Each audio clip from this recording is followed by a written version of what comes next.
Gentlemen, welcome back to your HIMediaTV news update. I am your host, and from the Associated Press by Jill Colvin, Stephen Peoples, Julie Carr Smith, and Zeke Miller. Trump picks Senator J.D. Vance of Ohio as his VP. Okay, so let's talk about this real quick, shall we? Donald Trump being okay.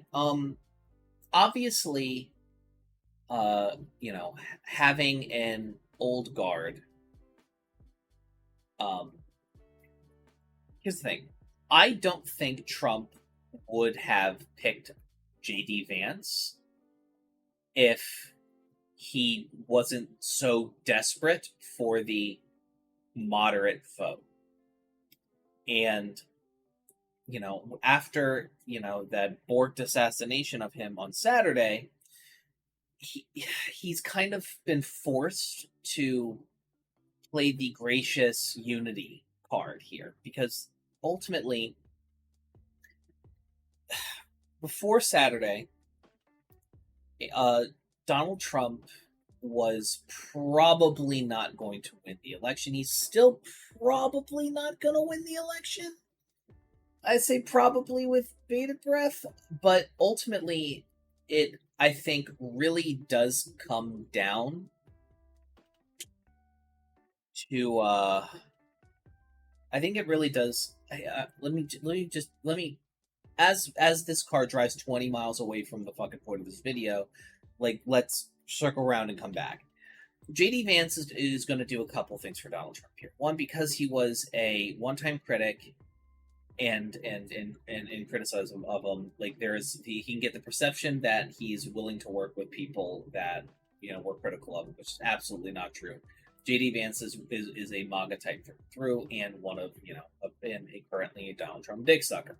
Now, this is important for Trump because last time he had Mike Pence, who was not only playing defend the democracy, with all the heinous shit he was trying to do, he was also he didn't refuse to invalidate the election and shit, which it was a procedural thing anyways. So functionally, at the end of the day, JD Vance is a young guy who's more MAGA aligned and will most likely be more willing to take marching orders. This is also a giant fuck you to Mitch McConnell and the Republican establishment.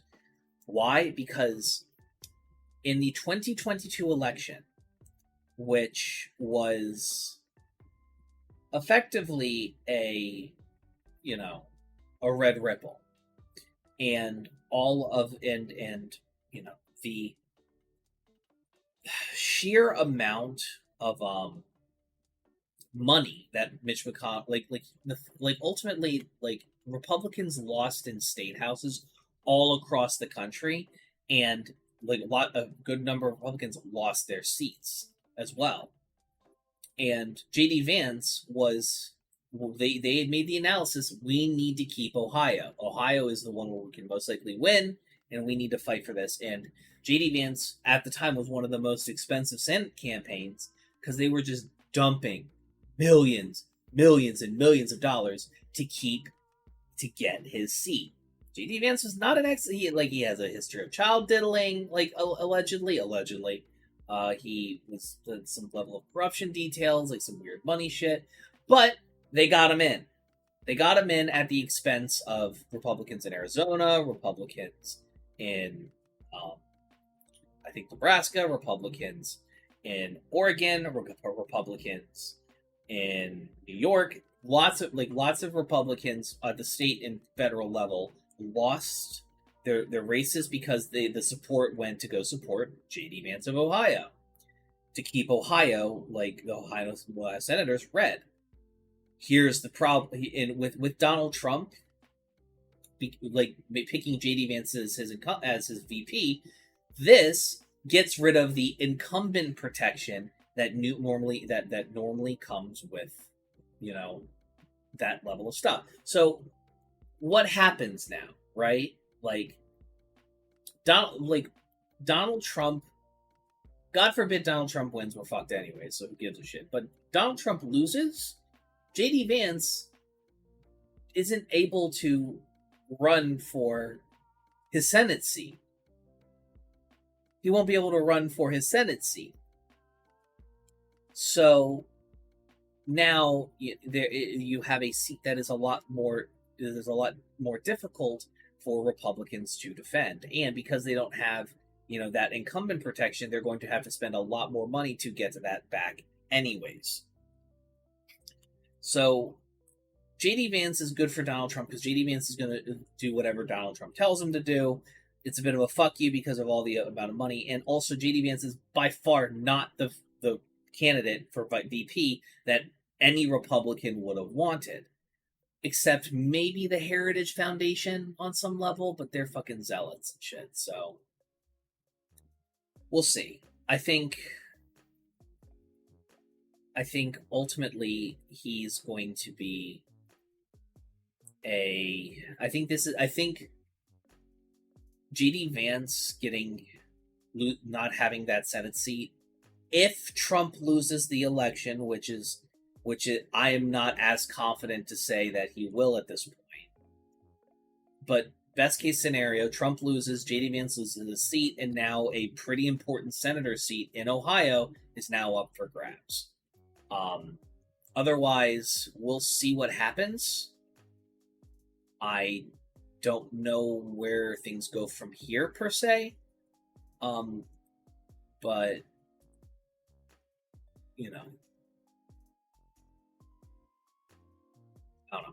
We'll see what happens. JD Vance is a shitty human being, regardless. Like a lot of the quotes from his book Hillbilly Elegy, which is what kind of propelled him to the spotlight in 2016, was it's no bueno.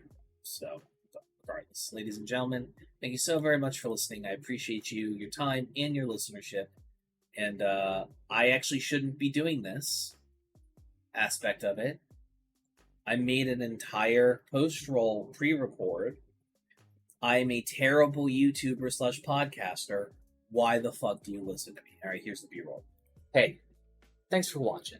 If you want to talk to me outside of this video, outside of live streams, or just join the community and be a part of it, you can do so at HIMediaTV/Discord. Discord links there. We'd love to have you. And given the financial situation of the economy right now, I know this is a tall ask, but if you have the scratch to spare, please consider donating and becoming a supporter at HIMedia.gg/tip. All of our perks are serviced through our Discord channel, including early access videos, exclusive videos, and more. Your generosity is a blessing, and $1 a month is a boon to my mental health. Thank you so very much for watching. I appreciate you, and have a great day.